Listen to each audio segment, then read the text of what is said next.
네, 오늘은 사사기 20장 12절에서 16절 말씀인데요. 어제 제목과 동일한 제목으로 같이 함께 한 번 더 말씀을 나누겠습니다. 옳은 일을 행하는 것보다 중요한 것이라는 제목으로 같이 함께 말씀을 좀 나누겠습니다. 오늘 본문 말씀을 보니까요. 베냐민 지파가 이스라엘 총회의 요청을 거절하고 이스라엘 11지파와 전쟁을 치르려고 하는 모습을 기록하고 있습니다. 미스바에 모인 이스라엘 백성들이 베냐민 지파에게 기브아에서 악을 행한 자들을 넘겨라 라고 요청을 했습니다. 그런데 베냐민 지파는 그런 요청을 거절하고 이스라엘 백성들 전체와 전쟁을 치르기 위해서 군사를 모으는 모습을 보게 됩니다. 여러분, 왜 베냐민 지파가 기브아의 불량배들을 넘겨주지 않고 이렇게 다른 지파와 전쟁을 치르겠다고 결정을 했을까요? 그 과정을 우리가 오늘 말씀을 통해서 살펴보면서 우리에게 주는 이 영적인 교훈이 무엇인지 오늘 말씀을 통해서 같이 함께 살펴보도록 하겠습니다. 우선 여러분 12절 말씀을 한번 볼까요? 이스라엘 지파들이 베냐민 온 지파의 사람들을 보내어 두루 다니며 이르기를 너희 중에서 생긴 이 악행이 어찌 됨이냐. 아멘. 네, 본문을 보면 이스라엘 지파들이 베냐민 온 지파의 사람들을 보내어 두루 다니며 이르기를 이렇게 말씀하고 있습니다. 이것은 이스라엘 총회가 베냐민 지파에 속한 모든 성읍에 사람들을 보내서 기브아 사람들을 이제 고발하고 또 그들을 넘겨라라고 하는 요청을 지금 하는 모습을 보게 돼요. 그러니까 이스라엘 총회가 그냥 일방적으로 이 기브아 사람들을 징계하는 게 아니라 베냐민 지파에 속한 성읍들의 사람들을 다 보냅니다. 그냥 이 베냐민 지파에 속한 성읍이 기브아만 있는 게 아니라 다른 여러 지역이 있었을 거예요. 많은 성읍들이 있었을 겁니다. 근데 그런 베냐민 지파에 속한 성읍들의 모든 사람들을 보낸 거죠. 그래서 기브아에서 이런 일이 있었다.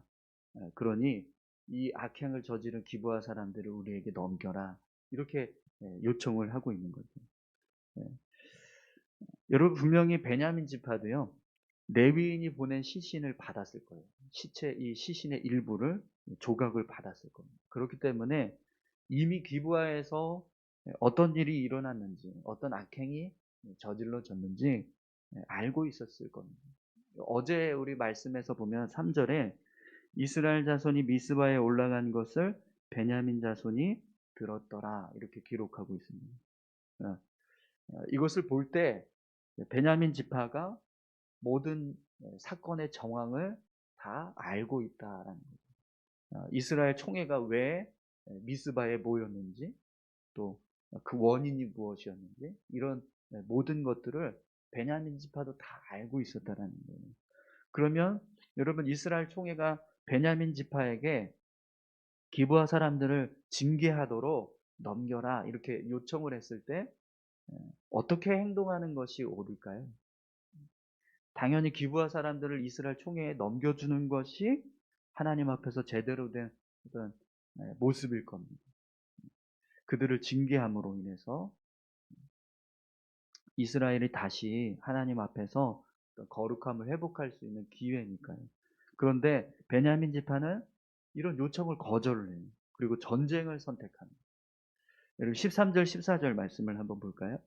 그런즉 이제 기브아 사람들 곧 그 불량배들을 우리에게 넘겨주어서 우리가 그들을 죽여 이스라엘 중에서 악을 제거하여 버리게 하라 하나 베냐민 자손이 그들의 형제 이스라엘 자손의 말을 듣지 아니하고 도리어 성읍들로부터 기브아에 모이고 나가서 이스라엘 자손과 싸우고자 하니라. 아멘.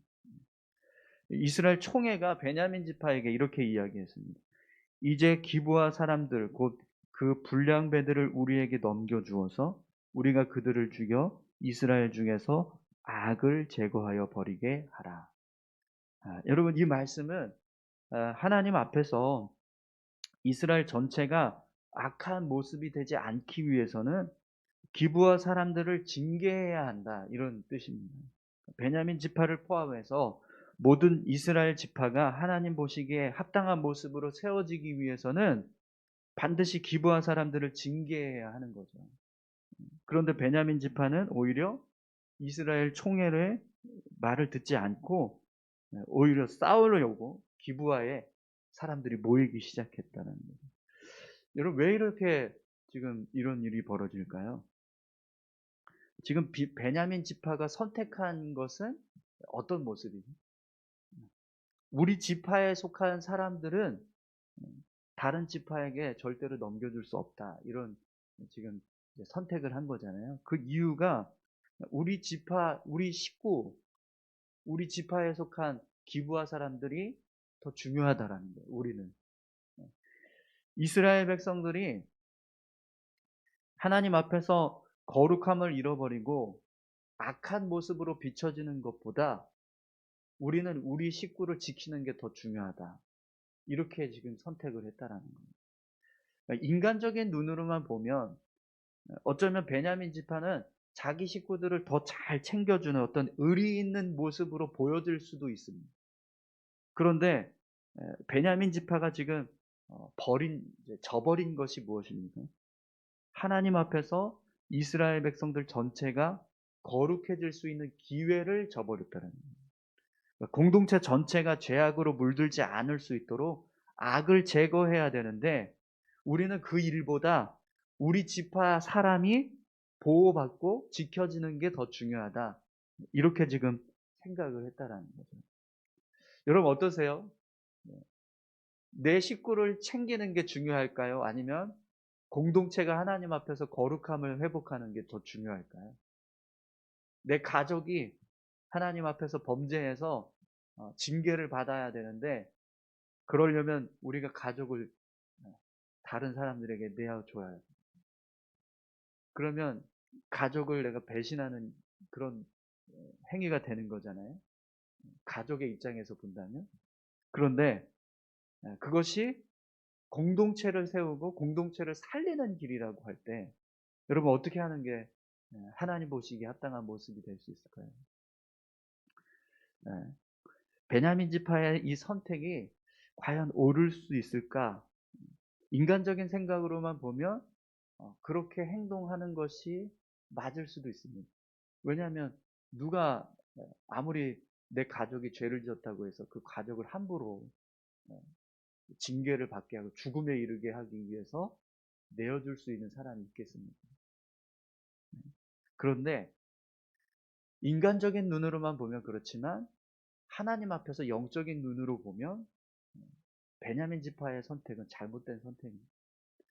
여러분 여호수아서 7장에 보면 이스라엘 백성들이 아이성 전투에서 패배한 사건이 나옵니다. 근데 그때 전쟁에서 패하게 된 원인이 무엇이었냐면 아간이라고 하는 사람이 이 여리고성을 점령하면서 전리품을 취하지 말아야 되는데 취하지 말아야 하는 전리품을 취한 것, 도둑질을 한 거죠. 하나님께서 함부로 이 전리품을 취하지 말라라고 분명하게 말씀하셨는데 그걸 이 아간이라는 사람이 그냥 취했어요. 그런데 그것 때문에 하나님께서 진노하셔서 이스라엘 백성들이 아이성 전투에서 패배하는 일이 발생합니다. 그때 하나님께서 이스라엘 백성들에게 뭐라고 말씀하셨냐면 여호수아서 7장 12절입니다. 그러므로 이스라엘 자손들이 그들의 원수 앞에 능히 맞서지 못하고 그 앞에서 돌아섰나니 이는 그들도 온전히 바친 것이 됨이라. 그 온전히 바친 물건을 너희 중에서 멸하지 아니하면 내가 다시는 너희와 함께 있지 아니하리라. 아멘. 하나님께서 아간의 문제를 해결하지 않으면 다시는 이스라엘 백성들과 함께하지 않겠다 이렇게 말씀해요. 하나님의 백성들이 하나님 앞에서 거룩하지 않으면 하나님이 함께하시지 않는다라는 거예요. 그럼 여러분 이런 상황에서 이스라엘 백성들이 어떻게 해야 옳을까요? 공동체 안에 있는 죄를 제거해야 됩니다. 그런데 오늘 베냐민 지파의 모습은 지금 어떤 일을 선택한 거죠? 이스라엘 공동체가 하나님 앞에서 악해지든 거룩해지든 상관없다. 우리는 우리 식구 지키면 된다. 이렇게 지금 행동을 하는 거죠. 하나님이 우리와 함께 하시지 않아도 상관없다. 우리는 우리 식구를 살리겠다. 인간적인 모습으로 보면 이게 의리 있는 모습이고 또 자기 식구를 챙겨주는 모습인 것처럼 보여질 수 있습니다. 그러나 영적인 눈으로 보면은요, 하나님이 함께 하시지 않는 것을 그냥 우리는 상관없이 이스라엘 백성들 전체가 하나님 앞에서 거룩해지든 뭐 부정해지든 하나님이 계시든 말든 상관하지 않겠다. 이거 굉장히 이기적인 모습입니다. 베냐민 지파가 자기들만 생각하는 거예요. 여러분 분명 이 모습은요, 기브아 사람들만 그런 것이 아니라 베냐민 지파 전체가 하나님 앞에서 죄악 가운데 빠져 있었다라는 것을 보여주는 겁니다. 그들은요, 하나님이 우리와 함께 하시는 게 중요하지 않아요. 하나님이 우리에게 은혜를 주시고 우리의 삶을 지켜주시고 인도하신다, 이게 그다지 중요하지 않았다. 그냥 우리는 우리 식구대로 우리끼리 우리만 잘 살면 된다. 이런 생각을 가지고 살았다는 거죠. 여러분, 하나님을 떠난 사람들의 공통된 모습은요, 죄를 인정하지 않는다는, 어제도 말씀드렸지만 회개하지 않는 모습. 내가 무엇을 잘못했는지 그 죄에 대해서 인정하는 모습이 없습니다. 기브아 사람들을 넘겨주는 것은 이스라엘 백성 전체가 하나님 앞에서 회개할 수 있는 기회를 잡는 거예요. 그런데도 베냐민 지파는요, 회개는 고사하고 자신들의 죄조차도 인정하지 않는 모습이 되는 거죠. 여러분, 오늘 저와 여러분들이 회개할 기회가 있을 때 회개할 수 있기를 소망합니다. 여러분, 회개할 기회를 주는데도 그걸 잡지 못하면 어떤 일이 벌어질까요? 결국에는요, 하나님의 징계가 임합니다. 그걸 생각하면 우리는 마땅히 회개하는 자리로 나아가야 돼요. 그런데 그렇지 못할 때가 더 많다라는 거죠. 이 핑계 저 핑계 돼요. 이렇게 해서 이것 때문에 우리가 회개하지 못했습니다라고 말한다라는 거죠. 그런데 하나님 앞에서는요, 그것이 변명이 될 수밖에 없습니다. 하나님은 우리에게 회개할 때, 회개할 기회를 줄 때 회개하라고 말씀하십니다. 아무리 회개하는 일이 어렵더라도 힘들더라도 회개의 자리에 설 때 하나님의 은혜가 다시 회복되는 일이 되어지게 되는 거죠. 오늘 저와 여러분들의 삶 가운데 그런 은혜가 있기를 소망합니다. 여러분, 하나님의 은혜가 부어지는 것이 중요하십니까? 아니면 내 삶의 어떤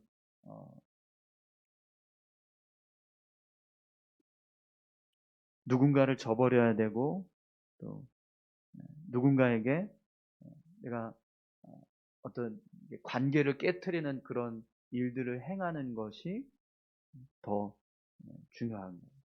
그것을 막는 것이 더 중요하시겠습니다.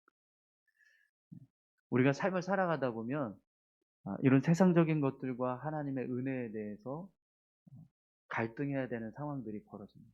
그러나 하나님은 믿음으로 살아가는 우리의 모습 속에 하나님의 은혜를 선택하기를 원합니다.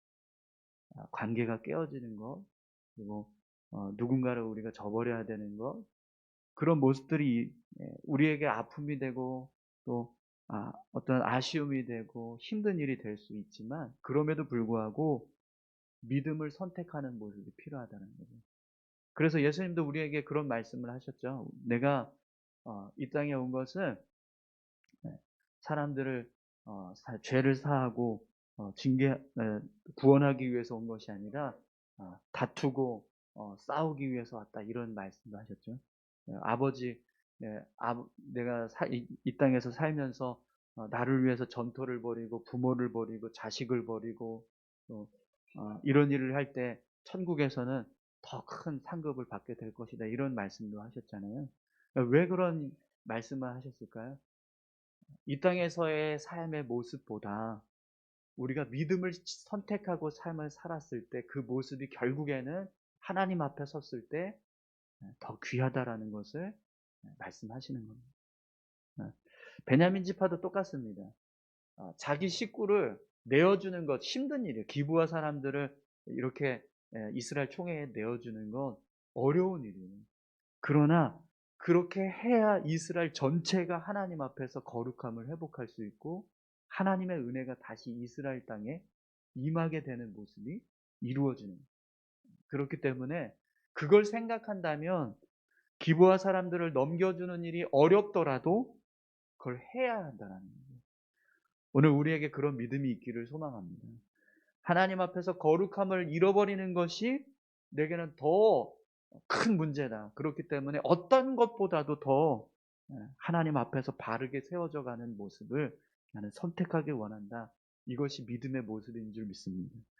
그럼 여러분, 왜 베냐민 지파가 기부한 사람들을 넘겨주지 않고 오히려 이스라엘 전체와 전쟁을 치르기로 선택했을까요?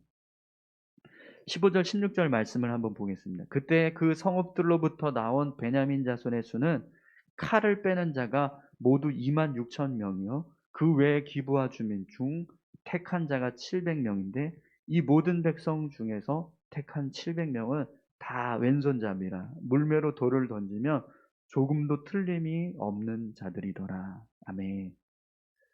여러분, 베냐민 지파가 칼을 빼서 싸울 수 있는 사람 2만 6천 명의 군사가 모였습니다. 그리고 기부하 주민 중에는 700명이 선택을 받아서 나왔는데 그 700명은 어떤 사람들이냐면 왼손잡이로 물매를 던지면 그냥 백발백중에서 맞힐 수 있는 그런 사람들이었다는 거예요. 여러분, 왜 본문에서 이 사실을 이렇게 자세하게 기록을 해주고 있을까요? 베냐민 지파가 무엇을 의지하고 있었다라는 것을 알 수 있습니까? 바로 자기 자신들이 가지고 있는 힘과 능력을 의지하고 있었다는 거예요. 비록 이스라엘 전체는 40만 명의 군사가 모였지만 우리에게는 2만 6,700명의 군사가 있다. 그 중에서 700명은 정예 요원이라는 거예요. 물매로 한번 던지면 아주 정확하게 한 사람도 빗나가지 않고 정확하게 목표를 맞출 수 있는 그런 아주 정예 요원들이라는 겁니다. 그런 사람들이 우리에게 있다라는 거예요. 이것은요, 베냐민 지파가 자기 힘과 능력을 의지하고 있다는 것을 보여주는 겁니다. 여러분, 우리가 다윗을 보면서 그런 것을 알 수 있는데요. 고대 전쟁에서는요, 한 사람이 전쟁의 승패를 가르는 일들이 일어나요. 다윗이 골리앗을 쓰러뜨렸을 때 블레셋이 그 전까지만 해도 승승장구하고 이스라엘 백성들은 아무 말도 하지 못하고 있었습니다. 그런데 다윗이 앞에 서는 순간부터 어떤 일이 벌어지죠? 완전히 전세가 역전이 돼서 이스라엘이 승리하게 되잖아요. 그러니까 한 사람이 전쟁에서 굉장히 중요한 역할을 할 수 있는데 지금 베냐민 지파에는요, 다윗 같은 사람이 700명이 있었다라는 거예요. 그러니까 그들 안에는 이런 700명의 정예 용사들이 우리에게 있으니 우리가 해볼 만하다 이런 생각을 가지고 있었다라는 거예요. 그런데 사실 베냐민 지파의 모습을 보면은요, 정말 아무것도 아닌 거예요. 11지파가 40만 명이 모였습니다. 그러면 적어도 3만 6천 명 정도의 인원이 한 지파에서 나왔다라는 거거든요. 그러면 다른 11지파에 비해서 지금 베냐민 지파가 모인 숫자를 비교하면 적어요. 훨씬 적습니다. 그죠? 10,000명이나 차이가 납니다. 그런데도 불구하고 베냐민 지파는 11지파와 한번 싸워보자. 이렇게 선택을 했다라는 거죠. 그만큼 지금 베냐민 지파 안에 자신들의 힘과 능력을 의지하는 교만함이 가득 차 있었다라는 것을 알 수 있습니다. 여러분, 교만에 빠진 사람은요, 하나님이 함께 하시든 함께 하지 않든 상관하지 않습니다. 내 힘만 믿고 내 능력만 믿고 얼마든지 살아갈 수 있다라고 생각합니다. 그런데 실상은요, 그렇지 않습니다. 아무리 베냐민 지파에 700명의 정예 용사가 있고 그들이 날고 기는 능력을 가지고 있다 할지라도요, 결국에는요, 하나님을 무시하고 하나님을 저버리는 사람은 어떻게 하십니까? 하나님께서 반드시 징계해요. 이 일 때문에 어떤 일이 벌어지죠? 결국에는 베냐민 남자들이 거의 다 전멸해요. 완전 전멸해버리는 상황이 벌어져요. 그래서 이러다가 베냐민 지파 한 지파가 없어지겠다, 이런 일이 벌어지게 됩니다. 왜 이런 일이 벌어졌습니까? 자기 힘만 믿고 싸운 거예요. 하나님 앞에서 자기 힘만 믿고 까불다가 하나님 앞에 징계받았다라는 거예요. 여러분, 우리가 아무리 힘이 있고 능력이 있어도요, 하나님이 없으면 아무 의미 없습니다. 하나님이 함께 하셔야 우리가 가지고 있는 힘과 능력이 도구가 되고 잘 쓰임받을 수 있는 힘이 될 수 있지, 하나님 없이 그냥 내가 힘이 있다고 능력이 있다고 해서 그것 가지고 함부로 삶을 살아가면 결국에는 하나님 앞에서 넘어지게 되어 있습니다. 오늘 저와 여러분들이 베냐민 사람들처럼 베냐민 지파와 같이 교만한 자 되지 않기를 소망합니다. 늘 내 삶에 하나님이 필요합니다. 하나님이 함께 하셔요. 하나님이 능력 주시고 힘 주셔야 합니다. 하나님께서 은혜 주시지 않으면 저는 단 한순간도 제대로 살아갈 수 없습니다. 우리가 이 믿음 가지고 하나님 앞에 서는 줄 믿습니다. 우리가 기도하는 이유도요, 하나님이 내 삶에 은혜 주셔야 내가 살기 때문입니다. 그래서 하나님 앞에 우리가 기도하는 거예요. 오늘 저와 여러분들이 그런 믿음으로 하나님 앞에 설 수 있기를 소망합니다. 그러려면 여러분 어떻게 해야 될까요? 기브와 사람들을 넘겨줘야 합니다. 그래야 이스라엘 전체가 하나님 앞에서 악을 제거하고 공동체 전체가 다시 회복이 되는 거예요. 그런데 그런 일이 일어나지 않아요. 싸움이 일어납니다. 결국 그 이유로 인해서 베냐민 지파가요, 다 정말 사라진, 이스라엘 11지파 가운데서 사라지는 정도의 상황으로 치닫는 모습이 성경에 기록되게 됩니다.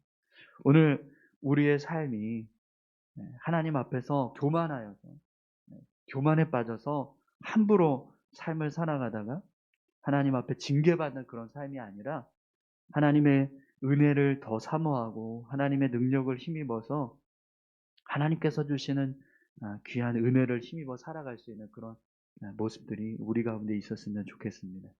그러기 위해서 여러분, 우리가 더 하나님 앞에 우리의 모습을 바르게 세워가기 위해서 힘써야 될 줄로 믿습니다.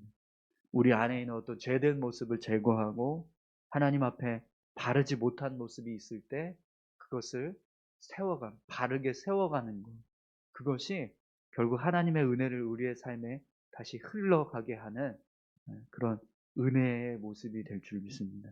우리 시간 다 같이 함께 기도하실까요? 함께 기도하실 때 하나님, 오늘 우리가 이 베냐민 지파처럼 하나님이 우리의 삶에 함께 하시든 함께 하시지 않든 우리는 상관없다. 우리는 우리 힘만 믿고 살아갈 거다. 우리는 우리끼리 잘 살 거다. 이렇게 생각해서 함부로 삶을 살아가는 것이 아니라 우리의 삶에 하나님의 은혜가 필요하고 하나님의 능력이 필요합니다. 하나님께서 우리에게 은혜 주시지 않으면, 하나님께서 우리에게 능력 주시지 않으면 하나님, 우리의 삶을 온전히 살아갈 수 없습니다. 우리를 붙들어 주시고 인도해 주시옵소서. 하나님의 은혜 안에서 우리가 삶을 살아갈 수 있도록 하나님, 우리를 붙들어 주시옵소서. 이런 믿음의 고백을 가지고 하나님 앞에 서는 자 될 수 있게 해달라고 우리가 같이 함께 다 같이 기도했으면 좋겠습니다. 함께 다 같이 기도하시겠습니다. 살아서 역사하시는 아버지 하나님 감사합니다. 하나님, 이스라엘 백성들이 하나님 앞에서 악을 제거하고 다시 그들의 삶에 하나님의 은혜가 흐르게 하기 위해서 기브와 사람들을 넘기라고